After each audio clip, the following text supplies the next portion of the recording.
गुरु प्यारी साध संगत जी, आप सभी को प्यार भरी राधा स्वामी जी। संगत जी, आपने कभी ध्यान दिया होगा कि कुछ घरों में कबूतर आकर अंडे देते हैं। वो चुपचाप एक कोना ढूंढते हैं, वहां घोंसला बनाते हैं और फिर दो छोटे छोटे अंडे उसमें रख देते हैं। कई लोग इसे एक सामान्य बात मानते हैं, लेकिन क्या आपने कभी सोचा है कि इसका असर उस घर पर क्या होता है? क्या यह अच्छा संकेत है या बुरा? क्या इससे घर में बरकत आती है या गरीबी का असर बढ़ता है? क्या कबूतर का अंडा देना सिर्फ एक पक्षी की प्रक्रिया है या इसके पीछे कोई गहरा रहस्य छुपा हुआ है? संगत जी, आज की इस ज्ञानवर्धक और जीवन को दिशा देने वाली वीडियो में हम आपको बताएंगे कि जिस घर में कबूतर अंडे देते हैं, उस घर के जीवन में क्या बदलाव आते हैं। लेकिन यह जवाब मैं आपको सीधे नहीं दूंगा, क्योंकि हर उत्तर की गहराई होती है और वह गहराई तभी समझ में आती है जब हम उसे किसी अनुभव, किसी कथा या किसी उदाहरण के माध्यम से जानें। कई लोग कहते हैं कि कबूतर का अंडा देना शुभ होता है, तो कुछ लोग कहते हैं कि यह अशुभ है। कुछ लोग मानते हैं कि कबूतर शांति का प्रतीक होता है और अगर वह आपके घर में अंडे देता है तो शांति आती है। तो वहीं कुछ लोग डर जाते हैं और सोचते हैं कि कहीं यह किसी समस्या या संकट का संकेत तो नहीं। संगत जी, आप सभी ने देखा होगा कि जहां कबूतर अंडे देते हैं वहां कुछ दिनों तक वे रोज आते हैं, अपने अंडों की देखभाल करते हैं और फिर एक दिन अंडे से बच्चे निकल आते हैं। यह बच्चे कुछ समय बाद उड़ जाते हैं। लेकिन क्या आपने कभी यह सोचा है कि इस बीच घर के लोगों के जीवन में क्या घट रहा होता है? क्या कोई बदलाव होता है? क्या उस समय घर में खुशहाली आती है या परेशानी बढ़ती है? कुछ बुजुर्ग लोग कहते हैं कि अगर कबूतर ने आपके घर में अंडे दिए हैं तो वह घर शांत और स्थिर हो गया है। कुछ कहते हैं कि इसका मतलब है कि आपके घर में ऊर्जा का संतुलन बिगड़ गया है। लेकिन सच क्या है, यह जानना जरूरी है। संगत जी, कई बार ऐसा भी देखा गया है कि जिस घर में कबूतर घोंसला बनाते हैं और अंडे देते हैं, वहां धीरे धीरे गंदगी फैलने लगती है, घर के कोनों में बदबू आने लगती है और वातावरण भारी हो जाता है। लेकिन वहीं दूसरी ओर कुछ घर ऐसे भी होते हैं जहां कबूतर अंडे देने के बाद से घर में बरकत आनी शुरू हो जाती है, धन संपत्ति बढ़ती है और पारिवारिक संबंधों में मिठास आती है। तो अब सवाल यह उठता है कि दोनों बातों में से कौन सी सच्ची है? क्या यह सब मन का वहम है या वास्तु और ज्योतिष से जुड़ा कोई गहरा रहस्य? संगत जी, आपने कभी सोचा है कि कबूतर को ही ऐसा पक्षी क्यों माना गया जो घर में आकर अंडे देता है? आखिर वह जंगल में भी तो रह सकता है, पेड़ों पर भी घोंसला बना सकता है। फिर वह इंसानों के घरों को क्यों चुनता है? क्या यह सिर्फ संयोग है या इसके पीछे कोई अदृश्य संकेत छुपा हुआ है? कुछ लोग यह भी कहते हैं कि अगर कबूतर बार बार आपके घर आ रहा है, तो यह आपके घर की हवा और वातावरण को पसंद कर रहा है। इसका मतलब है कि घर की तरंगे, घर की ऊर्जा सकारात्मक है। लेकिन जब वही कबूतर अंडे देकर चला जाता है और उसके बाद घर में लगातार परेशानी आने लगे, तो मन में शंका पैदा होती है। संगत जी, क्या आपने कभी देखा है कि जब कबूतर अंडे देते हैं, तब आपके घर में किस तरह की घटनाएं घटती हैं? क्या घर में कलह बढ़ता है? क्या घर के लोग बीमार रहने लगते हैं? या फिर कोई बड़ा नुकसान होता है? या फिर इसके उलट? क्या कभी आपने यह भी देखा है कि उसी समय घर में कोई खुशखबरी आई हो, कोई नौकरी लगी हो, कोई नया काम शुरू हुआ हो? संगत जी, यह सारे सवाल आपको सोचने पर मजबूर कर देंगे कि कबूतर का अंडा देना सिर्फ एक सामान्य बात नहीं है। इसके पीछे कुछ है जो हम सबको समझना होगा। और इसलिए संगत जी, मैं आप सभी से हाथ जोड़कर निवेदन करता हूँ कि इस पूरी कथा को ध्यान से सुनिएगा, क्योंकि आज मैं जो कथा सुनाने जा रहा हूँ वह सिर्फ कहानी नहीं होगी, बल्कि आपके जीवन से जुड़ी एक सच्चाई होगी। अगर आपने इस कथा को ध्यान से सुना तो आप जान पाएंगे कि कबूतर के अंडे घर में आने का असली अर्थ क्या होता है। संगत जी, कुछ लोग होते हैं जो कथा को पूरा नहीं सुनते और फिर कहते हैं कि हमें इससे कोई लाभ नहीं हुआ। लेकिन अगर आप पूरी बात ध्यान से सुनेंगे तो आप समझ जाएंगे कि कबूतर का आपके घर में आकर अंडा देना एक संकेत है या तो शुभ का या अशुभ का। अब कथा की शुरुआत हम अगले भाग में करेंगे, लेकिन उससे पहले अगर आप हमारे राधा स्वामी शब्द चैनल पर नए हैं तो कृपया चैनल को सब्सक्राइब जरूर करें, क्योंकि हम हर दिन ऐसे ही ज्ञानवर्धक और वास्तु ज्योतिष से जुड़े रहस्यों पर वीडियो लाते हैं। तो चलिए संगत जी, आपका ज्यादा समय नष्ट ना करते हुए कथा को शुरू करते हैं। संगत जी, एक बार की बात है, हिमालय की ऊंचाइयों पर स्थित शांत और दिव्य कैलाश पर्वत पर भगवान शिव गहरी तपस्या में लीन थे। चारों ओर शांति थी। वातावरण पूरी तरह पवित्र और सौम्य था। कोई आवाज नहीं थी, सिर्फ पवन की मंद गति और ध्यान की ऊर्जा का स्पंदन वहां महसूस हो रहा था। उसी समय आकाश मार्ग से देवताओं के प्रिय चिर परिचित और उत्सुकता से भरे देवर्ष नारद मुनि अपने वीणा के साथ वहां प्रकट हुए। वे हर युग में हर लोक में भ्रमण करते हैं, और जहां कहीं उन्हें कोई रहस्य, कोई बात या कोई जिज्ञासा मिलती है, वहां वे बिना देर किए पहुंच जाते हैं। और आज उनकी यह जिज्ञासा उन्हें सीधा कैलाश पर्वत तक ले आई थी। नारद जी भगवान शिव के चरणों में झुके और बड़े आदर से बोले, जय शिव शंभु नम शंभवाय भगवन, आप साक्षात ज्ञान और सत्य के स्वरूप हैं। आज मैं एक बहुत विशेष प्रश्न लेकर आपके पास आया हूँ। भगवान शिव ने धीरे धीरे नेत्र खोले। उन्होंने नारद जी की ओर देखा और शांत स्वर में कहा, देवर्षि, आपका स्वागत है। कहिए, आप कौन सी जिज्ञासा लेकर आए हैं? नारद जी बोले, भगवन, मैं जब पृथ्वी लोक में भ्रमण कर रहा था, तब मैंने अनेक घरों में एक विशेष बात देखी। कुछ घरों में कबूतर आते हैं, घोंसला बनाते हैं और फिर अंडे देते हैं। वहां रहकर कुछ दिन तक अपने बच्चों की देखभाल करते हैं। लेकिन कुछ लोगों का कहना है कि जहां कबूतर अंडे देते हैं, वहां दरिद्रता आ जाती है। कुछ कहते हैं कि वहां अशुभ ऊर्जा का वास हो जाता है, और कुछ कहते हैं कि वह घर पवित्र और शांत हो जाता है। तो हे भोलेनाथ, मेरी जिज्ञासा यही है कि जिस घर में कबूतर आते हैं और अंडे देते हैं, उस घर में वास्तव में क्या होता है? क्या यह शुभ है या अशुभ? इसका वास्तु और ज्योतिष से क्या संबंध है? भगवान शिव मुस्कुराए और बोले, नारद, आपने आज संपूर्ण मानव जाति के लिए एक अत्यंत महत्वपूर्ण प्रश्न किया है। यह प्रश्न केवल पक्षियों से जुड़ा नहीं है, बल्कि यह उस घर की ऊर्जा, उसकी गति और उसमें रहने वाले लोगों के जीवन पर गहरा असर डालता है। नारद जी ने फिर कहा, भगवन, मैं जानता हूं कि इस प्रश्न का उत्तर साधारण नहीं है, लेकिन मैं चाहता हूं कि आप मुझे विस्तार से समझाएं कि कबूतरों का घर में आना, अंडे देना और फिर चले जाना, इसका गहरा रहस्य क्या है? क्या इसका सीधा संबंध हमारे कर्मों से है या हमारे घर की स्थिति से? क्या यह आने वाली घटनाओं का संकेत देता है? क्या यह चेतावनी है या वरदान?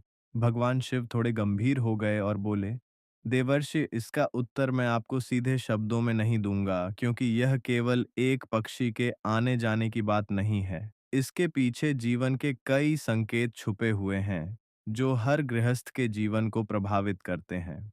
मैं आपको एक कथा के माध्यम से इस प्रश्न का उत्तर दूंगा, क्योंकि बिना कथा के इसका भाव और गहराई समझना कठिन होगा। लेकिन उससे पहले मैं आपको कुछ बातें समझाना चाहता हूँ। नारद जी ध्यानपूर्वक भगवान शिव की ओर देख रहे थे। भगवान शिव आगे बोले, देवर्षि, जब कोई पक्षी, विशेष रूप से कबूतर, किसी घर में आता है और अंडे देता है, तो वह उस स्थान की ऊर्जा को महसूस करके ही वहां ठहरता है। यह कोई संयोग नहीं होता।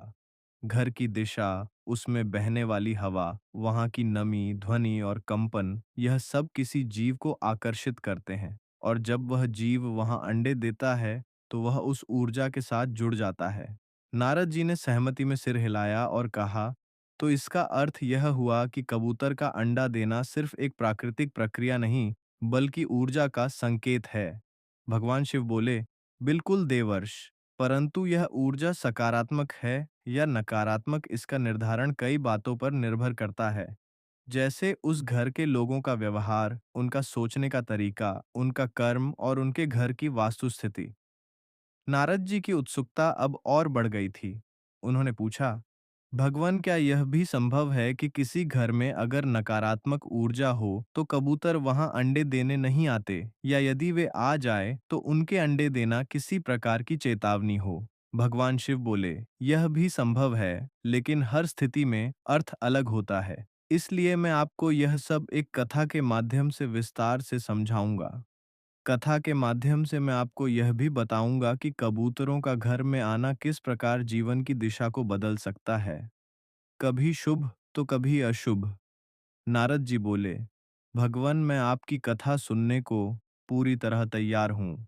कृपया मुझे वह ज्ञान दें जिससे मैं इस रहस्य को पूर्ण रूप से समझ सकूं और आगे जाकर इसे लोकहित में बांट सकूं। भगवान शिव बोले, देवर्ष कथा आरंभ करने से पहले मैं चाहता हूं कि आप इस विषय को गहराई से समझने के लिए अपना मन एकाग्र करें, क्योंकि यह केवल कहानी नहीं होगी। यह जीवन के उन संकेतों का ज्ञान है जिसे लोग अक्सर अनदेखा कर देते हैं।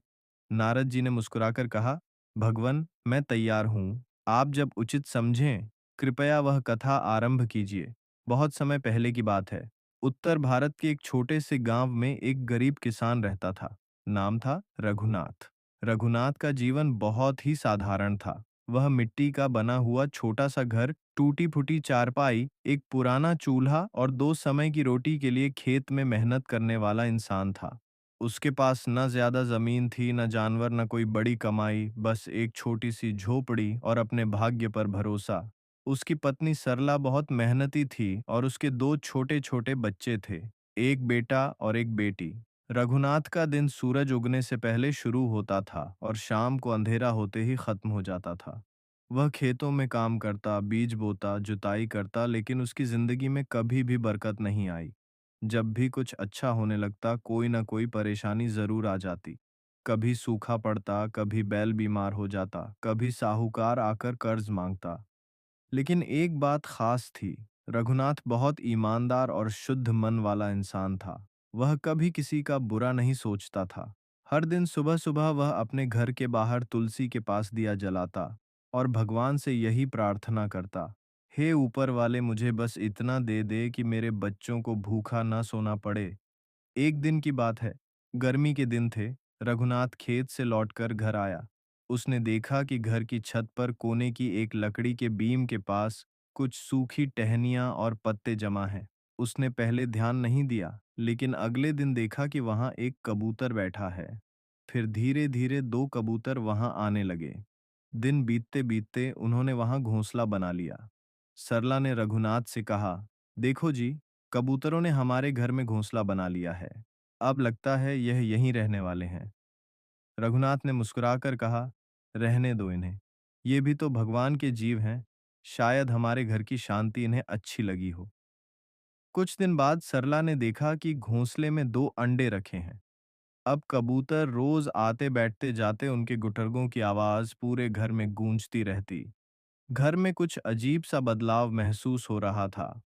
रघुनाथ और सरला दोनों यह समझ नहीं पा रहे थे कि यह बदलाव अच्छा है या बुरा। पहले कुछ दिनों तक उन्हें ऐसा लगा कि शायद कुछ अच्छा होने वाला है, लेकिन फिर धीरे धीरे समस्याएं बढ़ने लगी। सबसे पहले रघुनाथ के खेत में बोए गए बीज अचानक सूखने लगे।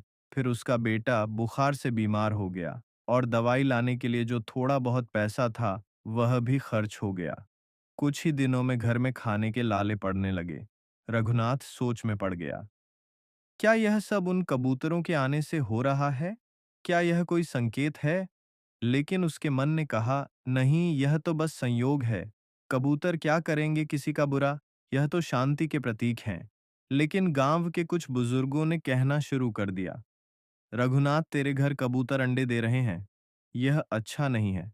यह दरिद्रता का संकेत है। जल्दी से वह घोंसला हटा दे। रघुनाथ दुविधा में था। वह कबूतरों को नुकसान नहीं पहुंचाना चाहता था, लेकिन बच्चों की भूख, पत्नी की चिंता और खुद की थकावट उसे अंदर से तोड़ रही थी। एक रात वह घर के आंगन में बैठा हुआ था। आसमान में चांद आधा था। कबूतर गुटरगम कर रहे थे। उसने कबूतरों की ओर देखा और धीरे से कहा, अगर तुम्हारे होने से मेरे घर में कष्ट आ रहा है तो मुझे माफ करना, लेकिन मैं तुम्हें कैसे निकालूं? तुम भी तो मेरी ही तरह इस धरती के जीव हो। उसकी आंखों में आंसू थे, वह थक चुका था। गरीबी से, सवालों से और अपनों की तकलीफ से। कुछ दिन और बीते, सरला की तबीयत भी बिगड़ने लगी।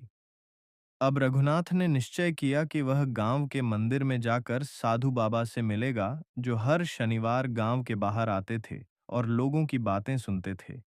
लेकिन शनिवार आने से पहले ही कुछ ऐसा हुआ जिसने रघुनाथ को अंदर तक हिला दिया। एक रात तेज आंधी आई, बारिश भी तेज हुई। घोंसले से एक अंडा नीचे गिर गया और टूट गया। दूसरे दिन वह जब उठा तो उसकी बेटी की तबीयत अचानक खराब हो गई और वह बेसुध हो गई। अब रघुनाथ ने तय कर लिया, अब और नहीं। अब मैं किसी ज्ञानी संत से जाकर पूछूंगा कि यह सब क्यों हो रहा है। क्या सच में कबूतरों का अंडा देना मेरे जीवन में कोई अशुभता ला रहा है? तभी जैसे भाग्य ने सुन लिया हो, गांव में खबर आई कि बहुत दूर से एक दिव्य संत गांव में पधारने वाले हैं। वो किसी को नहीं मिलते, लेकिन जिन्हें वे बुला लेते हैं उनके जीवन का अंधेरा खुद ब खुद हट जाता है। सुनते ही रघुनाथ की आंखों में उम्मीद की किरण जगी। वह मन ही मन सोचने लगा, अगर वे संत हमारे गांव आएंगे तो मैं उनके चरणों में बैठकर अपनी बात कहूंगा। चाहे मुझे कितनी भीड़ में खड़ा रहना पड़े, मैं उनके पास जरूर जाऊंगा। और जैसे ही वह दिन आया, पूरा गांव उनकी एक झलक पाने के लिए मंदिर की ओर दौड़ा। रघुनाथ भी भीड़ में था। अब कथा के उस मोड़ पर आते हैं जहां गांव में पधारे दिव्य संत जी और रघुनाथ अपनी सारी पीड़ा, अपने सारे प्रश्न लेकर उनके चरणों में जाकर बैठा। मंदिर के बाहर बड़ी भीड़ थी, लेकिन संत जी ने जब अपनी आंखें खोलीं तो उनकी दृष्टि सीधी रघुनाथ पर पड़ी। वे मुस्कुराए और अपने हाथ से संकेत किया, बेटा आओ, मुझे तुमसे कुछ कहना है। रघुनाथ कांपते हुए भीड़ को चीरता हुआ उनके पास गया और उनके चरणों में झुक गया। उसकी आंखों में आंसू थे। रघुनाथ बोला, महाराज, मैं बहुत दुखी हूँ। मेरे घर में कबूतरों ने घोंसला बनाया, अंडे दिए और उसके बाद से मेरे जीवन में जैसे दुखों का पहाड़ टूट पड़ा। खेत बर्बाद हो गए, बच्चा बीमार हो गया, पत्नी की तबीयत भी खराब है। कुछ लोग कहते हैं कि कबूतर का अंडा देना अशुभ होता है, लेकिन मैं समझ नहीं पा रहा कि सच क्या है। कृपा करके मुझे मार्ग दिखाइए। संत जी ने उसकी बात ध्यान से सुनी, फिर शांत स्वर में बोले, बेटा, यह प्रश्न सिर्फ तुम्हारा नहीं है। यह प्रश्न तो आज हर उस व्यक्ति का है जिसके घर में कोई पक्षी, खासकर कबूतर, आकर अंडा देता है। लोग बिना सोचे समझे उसे शुभ या अशुभ मान लेते हैं, लेकिन सच्चाई इससे कहीं गहरी है। सुनो ध्यान से, मैं तुम्हें 3 बातों के माध्यम से इसका उत्तर दूंगा। सबसे पहली बात यह समझो कि जो बातें समाज में फैली हैं, वे हमेशा पूरी तरह सही नहीं होती। कोई कहे कि कबूतर का अंडा अशुभ है, तो कोई कहे शुभ है, लेकिन दोनों ही बातों के पीछे पूरा सत्य नहीं होता। कई बार हम किसी एक घटना को देखकर किसी पूरे विषय पर निर्णय ले लेते हैं। जैसे किसी के घर में कबूतर अंडे देने के बाद बुरा समय आ गया, तो वह कहता है कि यह अशुभ है। लेकिन क्या उसने कभी यह देखा कि क्या वह बुरा समय पहले से आ रहा था? क्या उसके घर में पहले ही कुछ गलतियां हो रही थीं? क्या उसके कर्म, उसका स्वभाव या उसका व्यवहार पहले से ही गड़बड़ था? लोग एक ही बात को बार-बार दोहराकर उसे सच मान लेते हैं। यही आधा सत्य है। इसीलिए बेटा, ना तो तुरंत डर जाना और ना ही बिना सोचे उसे भाग्य मान लेना। अब सुनो, दूसरी बात जो सबसे जरूरी है, जब कोई पक्षी, खासकर कबूतर, तुम्हारे घर में अंडे देता है, तो वह कोई संकेत दे रहा होता है। वह पक्षी बिना कारण के नहीं आता। वह तुम्हारे घर की हवा, शांति और ऊर्जा को महसूस करता है। अगर घर में सुकून होता है तो वह वहीं घोंसला बनाता है। लेकिन अगर घर में नमी है, गंदगी है, अकेलापन है, टूटी-फूटी जगह हैं, तो वहां भी वह आता है, क्योंकि उसे लगता है कि यहाँ कोई उसे नहीं रोकेगा। अब सोचो, तुम्हारे घर में ऐसा क्या था कि कबूतर आया? क्या वह तुम्हारे घर की सकारात्मक ऊर्जा से खींच कर आया? या फिर उसे लगा कि यह घर खालीपन में डूबा हुआ है? यह समझना जरूरी है। और सबसे बड़ी बात, कबूतर का अंडा तुम्हारे जीवन की परिस्थितियों को नहीं बिगाड़ता, बल्कि जो बिगाड़ पहले से चल रहा होता है, वह उसके आने के बाद साफ दिखने लगता है। जैसे एक आईना जो घर की हालत को दिखा देता है। तुम्हारे जीवन में जो कठिनाइयां आई, वह शायद पहले से आने वाली थीं, लेकिन कबूतर ने आकर उसका संकेत दे दिया। अब यह तुम्हारे ऊपर है कि तुम उस संकेत को समझकर कुछ बदलो या उस पर बस डरते रहो। अब तीसरी और सबसे ज़रूरी बात सुनो बेटा, डरने की नहीं समझने की ज़रूरत है।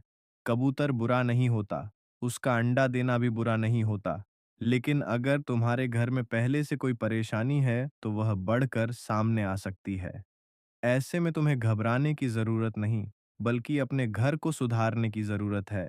घर को साफ रखो, सुबह सूरज निकलने से पहले उठकर आंगन में थोड़ा जल छिड़को, तुलसी के पास दिया जलाओ, घर में सुंदर विचार लाओ, हर दिन 2 अच्छे काम करो, किसी भूखे को भोजन दो, किसी दुखी को ढांस दो, और सबसे जरूरी बात, घर में कलह मत होने दो। जब तुम अपने घर की ऊर्जा को सकारात्मक बना लोगे, तो फिर कोई भी पक्षी, कोई भी संकेत तुम्हें नुकसान नहीं पहुंचा सकता, बल्कि वह तुम्हारे लिए आशीर्वाद बन जाएगा। कबूतर अगर तुम्हारे घर में आता है, तो वह यह भी दिखाता है कि वहां अब भी कुछ शेष है, कुछ उम्मीद है।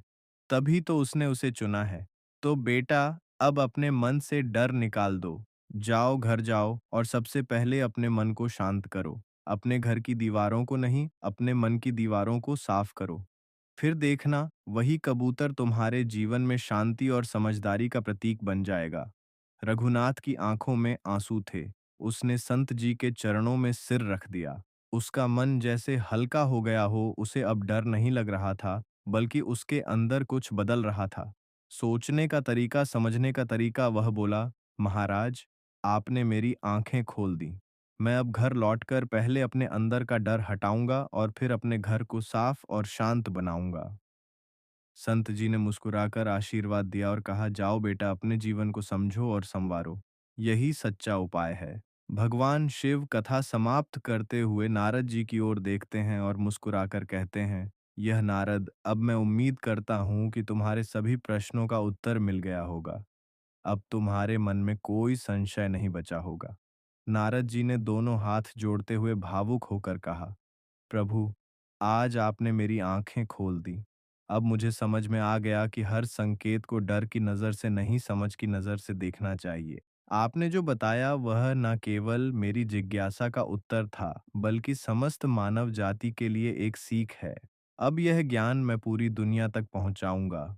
गुरु प्यारी साध संगत जी, अगर आप सभी को यह कथा पसंद आई हो, अगर आप सभी को इससे कुछ सीखने को मिला हो, तो कृपया इस वीडियो को लाइक करें, शेयर करें और नीचे कमेंट बॉक्स में राधा स्वामी जी लिखें, ताकि हमें यह प्रेरणा मिलती रहे कि आप तक सही ज्ञान पहुंचा रहे हैं। और हाँ संगत जी, अगर आप हमारे राधा स्वामी शब्द चैनल पर अभी नए हैं, तो चैनल को सब्सक्राइब ज़रूर कर लीजिए, क्योंकि हमारे चैनल पर आपको हर दिन इसी तरह की ज्ञानवर्धक ज्योतिष और वास्तु पर आधारित सच और समझ से भरी कहानियां और जानकारियां मिलती रहेंगी। अगर आपके घर में कभी कबूतर आकर अंडे दे, तो घबराइए मत, डरिए मत।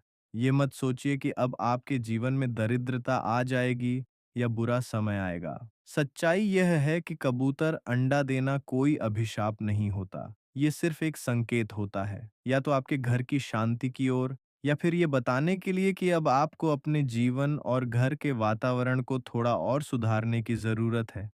समझदारी यही है कि डरने के बजाय सोचें, सुधारें और सकारात्मक बनें। जब मन और घर दोनों शुद्ध होंगे, तो जीवन में सुख और शांति खुद ब खुद आ जाएगी। राधा स्वामी जी।